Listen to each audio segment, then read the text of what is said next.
Well, it's great to see everybody back in the studio. Yeah. We miss you, Kelly, but hopefully she'll be back with us next time. We got lots to get to, lots of stuff happening in the news. Yeah. You know, the first thing, let's talk a little bit about what's happening in Syria. We've got 50 some odd, missiles that were released on Syria's, I think, airstrip in retaliation for what the leader of Syria did with chemical weapons on his own people. Assad, I think it killed, 100 or more Oh, it was awful. folks, Yeah. women and children, all civilian. And the United States responded with force. But what does that mean? Are we now in a war with Syria? Trump says no. But what do you say? Looks Well, like war to me. I'd say at this point, I think we have to wait and see. Yeah. You know, we have the Secretary of State, as we are filming in Russia, meeting with Putin. I thought Nikki Haley really shined. She did. Some of She this. did. She stood up tall, and so people wanted to meet the UN Security Council in private, and she said, no, if you're going to defend Assad, then you can do it in public. So I was proud of her. She did. But it's just, it's interesting though, I guess not so much what it took, but the position changed so dramatically in, 24 hours? Because when it first happened, Secretary of State Tillerson, isn't that, I think that's Tillerson, said that, the Syrian people will decide what to do with the Assad. And I just thought, they can't decide anything. They're being bombed. They're being, destroyed with chemical weapons. And then all of a sudden, this missile attack. So, I mean, if it's not war, I just want to know what you think it is. Well, I think, you've got people in positions now that have never been in these positions before. They don't have political backgrounds. They don't have, and so I think maybe they underestimated what was going to happen once they took office. And so Tillerson made a statement because he really didn't understand what was going on. And I think they're, how they did making it up as they go. But when you're in that position that President Trump is in, I mean, that's a do I or don't, and whatever decision you make, somebody's not going to be happy. So that was a hard call, and so I'm not a Trump fan, but I'm going to support it because that was a difficult call to make. And then now people are like, well, what are you going to do next? He probably don't know. He probably really don't know. That's the truth. But that's the scary part. That's the scary part. That is the scary part. 50 some odd missiles, and the likelihood is somebody is going to respond. We don't know if it'll be the Syrians or if it'll be Russia.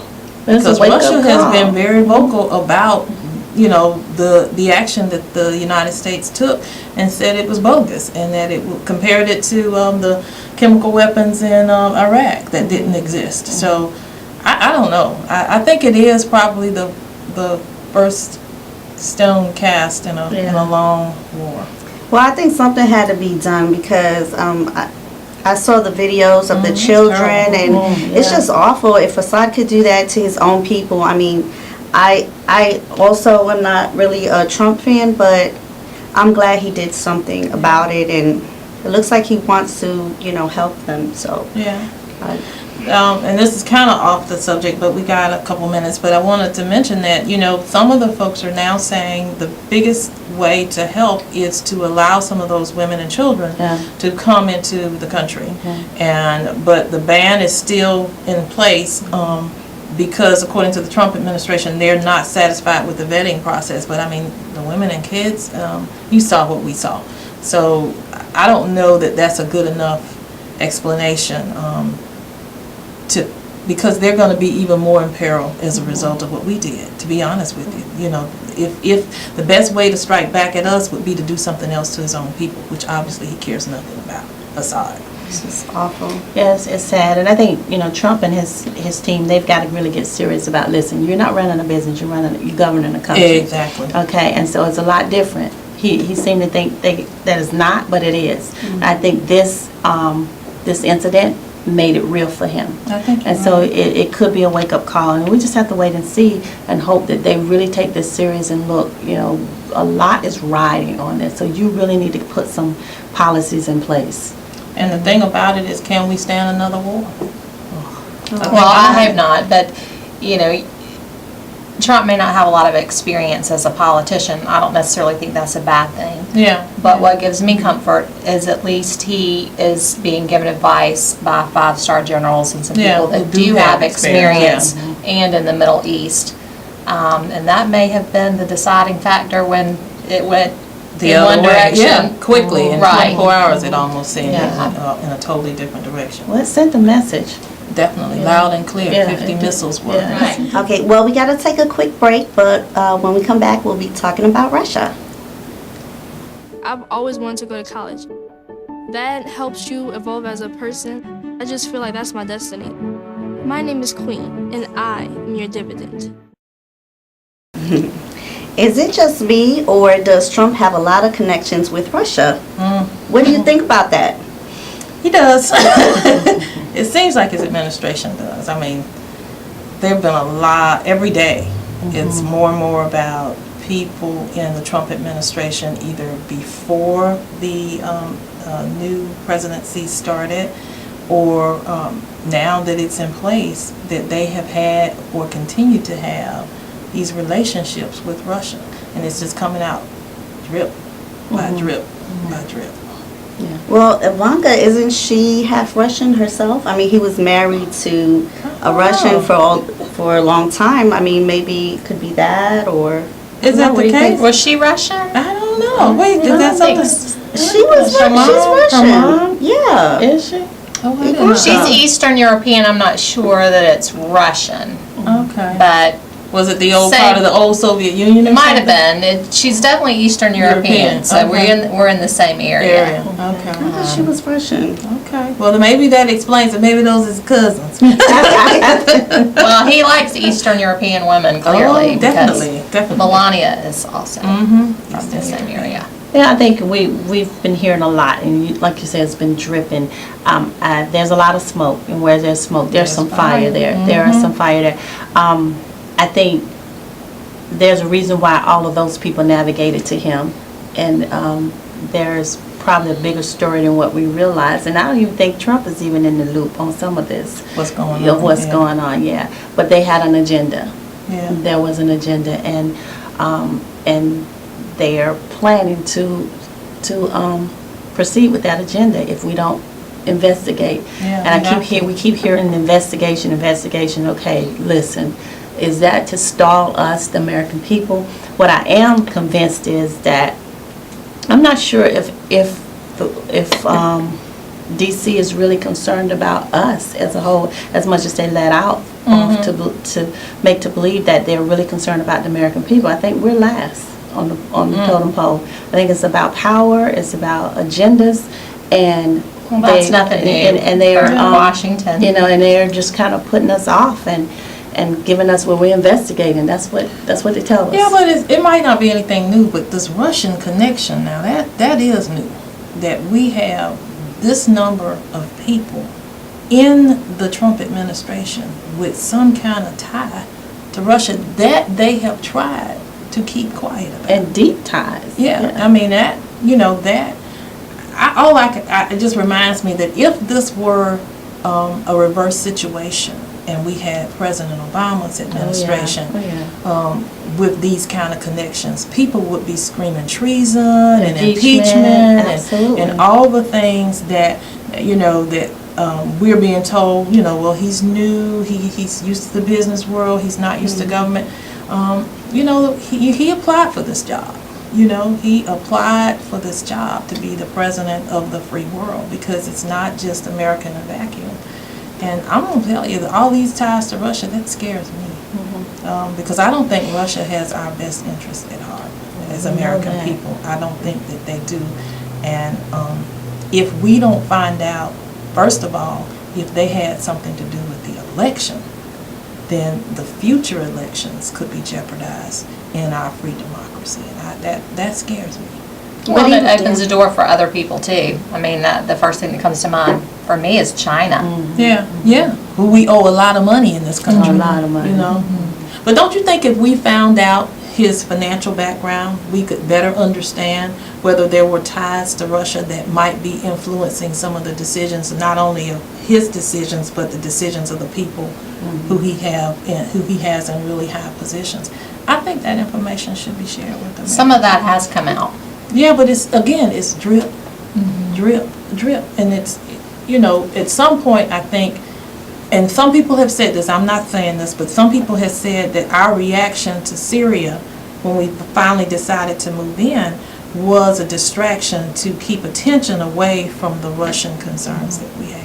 And if that's the case, that is really bad. Well, that's just bringing Russia full circle back in, How so? just with their whole connection with Syria and Yeah. Assad. Okay. So, I mean, I can kind of see that point, but in a way, it could also amplify it. So, recently the head of that committee that's investigating, Yeah. it's a Republican Nunes. from Florida, and he stepped down. He was forced to, pretty much, because Right. of what he did. I mean, again.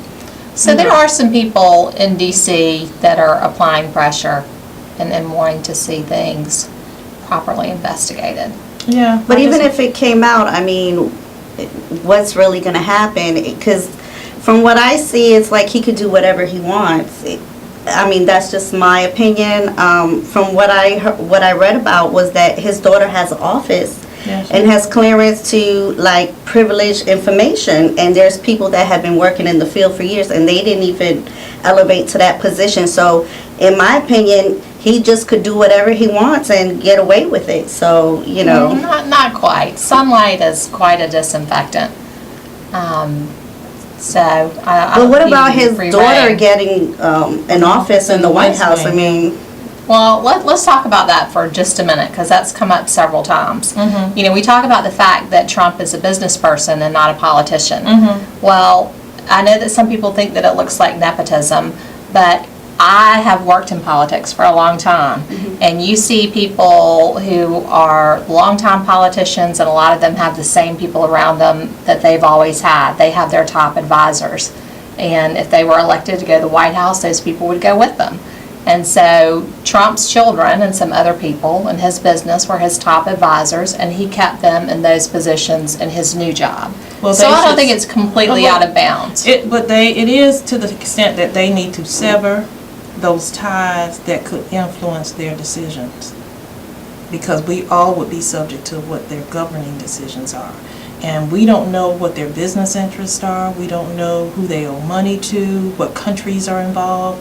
That's important when you're making decisions for the Well, I world. saw a whole table piled full of legal documents back during the transition, where at least President Trump has divested himself. No, well, I don't think that's true. I don't think he's divested himself of all his interests. He didn't even let go of The Apprentice. Come on. I mean, the TV show still got Well, made. while he is president, he can have no dealings with that, Yeah. and that's federal law. Well, So- yeah, it is, but let's see if he, like you say, let's see if they hold him to it. Well, stay with us. We'll be right back. Okay, so what would you bring to my company? What do you need? I need problem-solving skills. I got through high school without a car, a phone, or a computer. No college degree, though. Not yet, but life's taught me a lot, and I'm ready for more. Well, you're not the typical kind of candidate that I hire. But you are exactly what I'm looking for. Your company could be missing out on the candidates it needs most. Learn how to find a great pool of untapped talent at gradsoflife.org. Welcome back. Well, here on the local level, it looks like South Carolina might be close to passing an open carry law, which would allow residents to carry a firearm without a permit. So is this a good idea or a bad idea? It's a scary idea. It really is a scary idea. Our gun laws are just horrific, and there has to be some changes within our gun laws. And coming from a mother and a grandmother's standpoint, that scares me. It really does scare me. I know we haven't really gotten over the crime down at Emmanuel AME. And, that was a loophole in an existing law. And now to think that people can do open carry without a permit. I mean, there are all kind of bad things that go through my mind. You know, first of all, there's the profiling that takes place when African Americans or people of color may have open carry guns, and it just seems like it would be a bad situation made worse with what we are experiencing already in South Carolina, and to think that you can do it without a permit. Yeah. That's, to me, I don't think it's a good idea. who thought of that? You know, Yeah, that's horrible. Mike Pitts, Representative Mike Pitts. What in is the the world? bill. What's he It's thinking crazy about? because usually they screen you and Right. you know, to make sure that you have the right, like, you know, that you're emotionally able to you know, handle a gun, because you don't want somebody that's just so emotional and they're angry and they just start shooting Right. people. Right, you think you still have to have a background check. Yeah. To purchase a gun. yeah, but still, but once you do, can Which you that was imagine the walking loophole around the that fair Bill and everybody's got guns strapped on their I side? say, what did you say to me? You know, right? Or just the thought of that, Oh, just gosh, seeing yeah. that. And I know there are places in the country where you do have open carry, with some with a permit. We're talking without a permit. Without a permit. And they've got long guns, and they're walking around, you know, with long guns. Like the Wild Wild Like West. the Yeah. Wild Wild West. Cowboys, And yeah. I just, who in the world? Yeah. Listen, I am a Second Amendment to the core. I can own a gun, you can own a gun. Everybody I think can. a lot of people should own a gun. I think a lot of people shouldn't own a gun. Right. Yeah. I like that there is a background check requirement. You know, none of my guns were bought. They were passed down to me or given to me. So you can always get around it that way. I don't know how you Gun deal with those. shows and stuff like that. Exactly. But I don't know that I'm necessarily a proponent of open carry. Yeah, are you an opponent of it, though? I think if you're not a proponent necessarily, does that mean you're opposed to it? Because I'm opposed I to think it. there's a lot of merit to the training that you have to go through Yeah. to carry a concealed weapon. And I think it's very important. I don't think it's anything to be taken lightly. You know, I don't think it necessarily improves things to, you know, James Smith, who's also a legislator that's been battling this, said, you know, look, I've been to parts of the world where it's open carry for everybody. It's not what you think it is. Right, right. I just think it lends itself to more high rates of murder and violence, and people out of control because they have access easily to a weapon. And the first thing, we already are confused with stand your ground. You know, what we had a discussion about it on the show. What's reasonable? You know, people are shooting people that are unarmed, but they're saying they felt like they were being threatened, and the person had nothing. Cops are doing it, and the people have nothing. But now you got people. See, all of that is addressed in the open- concealed weapons Right. training. But it's not a part of this open carry. Right. So now you're basically, on one end, you're trying to tighten the law by closing the loophole potentially that allowed Dial en route to get a gun. But on the other hand, you're opening it up and saying, okay, not only can you get a gun, but you can walk around sporting it any way you want. I think that's horrible. And the fact that, you know, we're such an overstimulated society. Yeah. You know, we're just overstimulated. And That's when a great you put, point. And when Yeah. you put that in our hands and everything is about showmanship and trying to appear to be something that you're not. And this just takes it to another level. You know, you're not wearing a pair of shoes to try to show off. You're packing guns. And now you go to social media with this stuff and you can do whatever you want. And I think we're just overstimulated right now, and that is just not something that I'm a proponent of. Well, I don't think it'll pass the Senate. Well, I hope really not, don't. I'm surprised it got through the House, It quite did. frankly. It did. I don't think it'll pass the Senate. We'll see. Well, you know, some people argue that it's a Second Amendment protection, but I don't think the law provides for anyone to have a gun under any circumstance that they want. I Right. mean, your right to bear arms should be tempered with reason. Yeah. And this is just unreasonable to me. It's unreasonable. I think it's a little extreme, even for a Second Amendment gal. Yeah, that's in favor of the Second Amendment, and we all are. I mean, I don't have a problem with people who are trained properly, who are reviewed for sanity to have a gun, but when we start just open carry without a permit, I think that's just asking. Well, and there could be somebody who legally should not have a gun for mental health reasons, and that they could lift a gun off of a you know what I'm saying? It's all kind of different scenarios. Yeah, you're right. To think about. You're right. With that. Well, since we're talking about legislature, what's your take on the public corruption cases and the potential case of being pursued by a special prosecutor? How do we get back the public trust with our elected officials? Well, I mean, obviously, I'm a little bit more well-versed, just given my universe. And it's something that I've paid attention to long before it was even a big story in the media. One of the debates that we had this week on social media was, do you think the people are really even paying attention to this? Do they know what's going on? I mean, it's easy for people that work in and around the State House and in campaigns and that know the players to be talking about it. But I just wonder how engaged the public really is.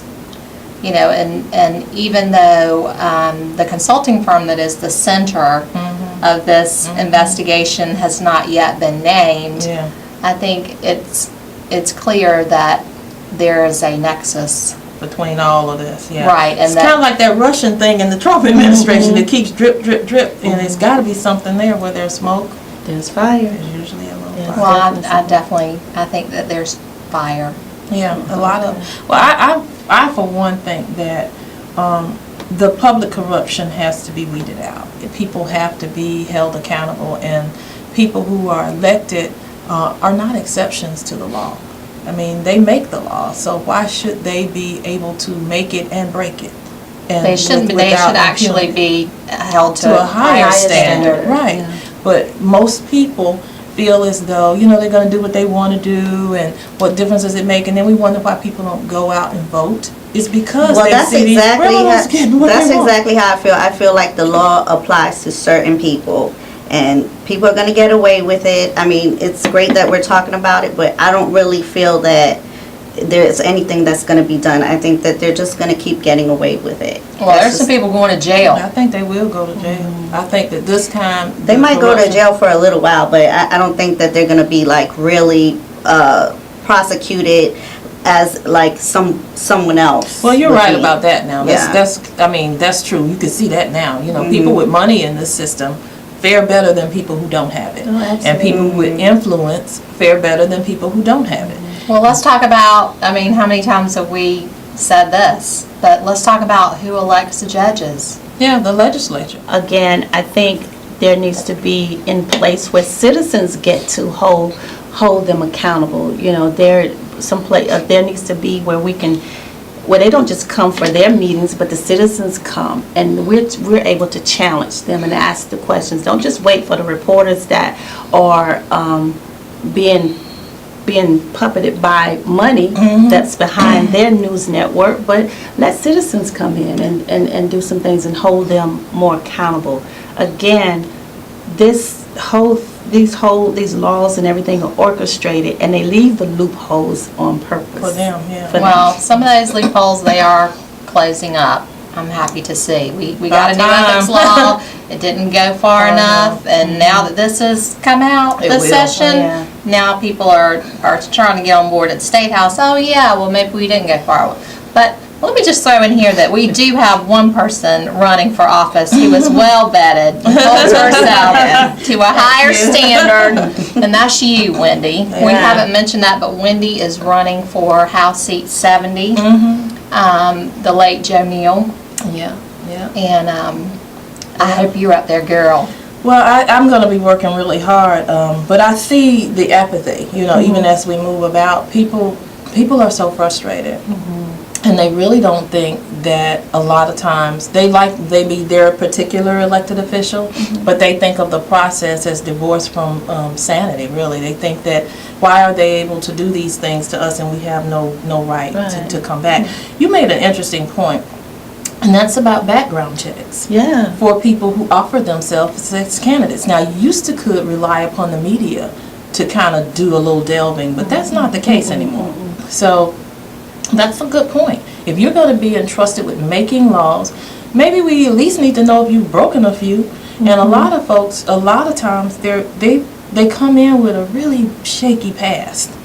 And if you are put in a position sometimes where a position of trust, and you have a propensity to do certain things, and there's evidence of that in your past, people ought to know that before they vote for you. Right. Well, I know that we've talked about all this heavy stuff. How about those Gamecocks? Yes. Very exciting. Yeah. Oh, Very I'm exciting. telling you, to see the Lady Gamecocks do what they did was awesome. really amazing. I'm so happy for the team, and just so happy for the girls on the team to experience a national championship.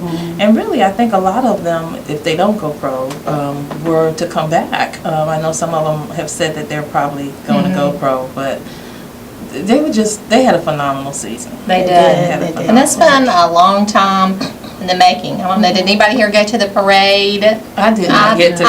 I went to the parade, and I love what Coach Staley said. She was talking about getting so close a couple years ago and being in the Final Four, and her family said, what's delayed is not denied. Yes. And so, and for her especially, to have that dream come true, to come short as a player and then as a coach, and then, win the national title, and she's going to be the head coach of the Olympic team. Wow. And some people say she's probably going to get to be the first female coach of an NBA team. I heard an announcer during that'd the be Final awesome. Four say this woman could be coaching the LA Lakers. Right. Wow. I'm telling Wouldn't that you, be never know. something? But South Carolina is becoming the place of champions. It is. Look at our Clemson. And in 10 months, we have Absolutely. Coastal.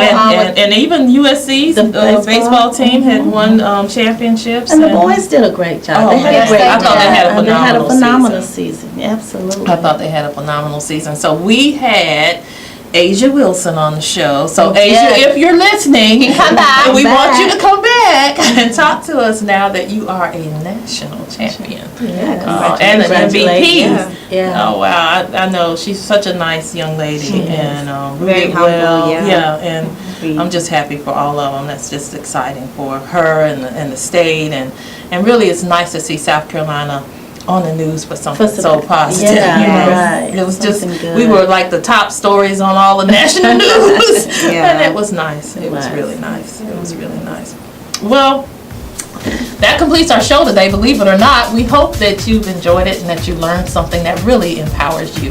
Until the next time, peace and blessings.